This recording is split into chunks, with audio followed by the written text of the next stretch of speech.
Analisa Falas. Analisa Falas. Analisa Falas Pas FM bersama saya Fahmi Andrian dan saya sudah tersambung bersama Diki Sutopo, analis PT Solid Gold Berjangka. Halo, selamat sore Mas Diki. Ya, selamat sore Mas Fahmi. Apa kabar Mas Diki? Baik, Mas Fahmi, Mas Fahmi baik. Sama seperti kabar rupiah kita yang hari ini cukup baik sekali ya di tahun 2020 ya. Betul. 14.380 nih untuk hari ini penutupannya. Reviewnya seperti apa Mas Diki? Ya, kalau misalkan saya bilang ini benar-benar menyikapi sebentar lagi kita masukin era new normal, kayaknya rupiah juga ada angin segar nih, menguat lebih kurang 1,34% untuk hari ini dari perdagangan penutupan di Jumat pekan lalu. Jadi kalau misalkan saya melihat secara fundamental ya, rupiah memang mendapat angin segar. Itu juga dari berita masuk langsung dari Gubernur BI kita, Bapak Peri Warjio.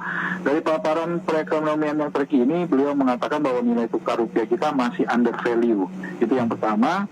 Dan yang kedepannya juga akan menguat kembali ke fundamentalnya. Jadi kami berharap bahwa bisa kembali ke level sebelum pandemi virus corona kemarin. Itu kan sebelumnya area di 13.600 sampai 13.800. Nah itu yang akan diharapkan untuk bisa ke area tersebut. Kenaikan itu juga kita lihat total dari saham-saham lokal, terutama di IHSG ya, yang menguat lebih kurang naiknya cukup signifikan untuk hari ini. Di situ juga ada yang dikepalai dengan saham-saham perbankan yang melesat, terutama di saham-saham BRI, juga ada saham-saham di minyak atau di batu bara, itu juga yang kejar untuk rupiah kita menguat, serta arus modal yang mengalir ke instrumen beresiko di Asia termasuk di Indonesia. Makanya rupiah begitu optimis sekali untuk hari ini nih Mas Fahmi ini. Oke, baik. Bagaimana dengan esok hari sendiri Mas Diki? Anda melihatnya apakah rupiah akan terus menguat atau akan ada sedikit koreksi?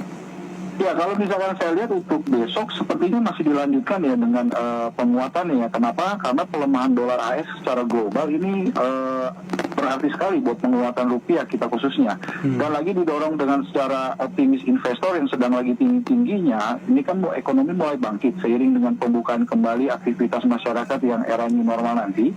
Jadi tahap pemulihan dinilai masih on track, beserta juga dengan well prepare yang sudah kita lakukan khususnya di dalam negeri sendiri, dari pemerintah sendiri untuk menyambut ini semua. Saya rasa untuk besok ini rupiah akan terus menguat, atau diprediksi kalau saya lihat di area 14.370 sampai dengan 14.520 range-nya, begitu Mas Fahmi. Oke, baik. Kalau sedikit mungkin reviewnya mengenai gold ini, Anda melihat sepertinya gold ini sudah di 1734,97 ya. Sudah sedikit dikit lagi nih menembus ke 1.800 ya.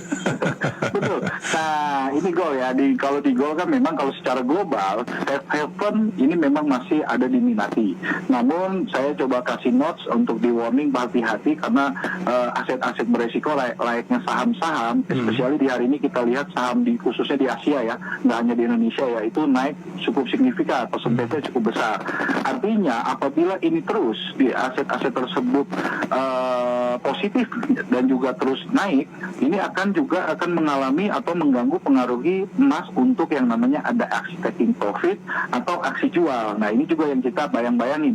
Kenapa? Ini siang ini emas kurang begitu bergairah sampai sore karena kayak seperti wait and see.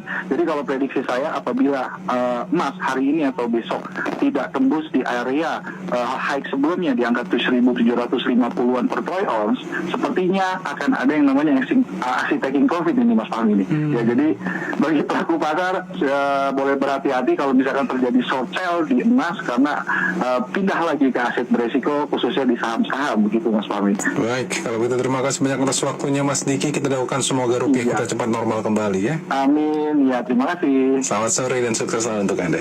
Sore. Analisa Falas bersama Diki Sutopo, analis PT Solid Gold Berjangka. Saya Fahmi Andrian.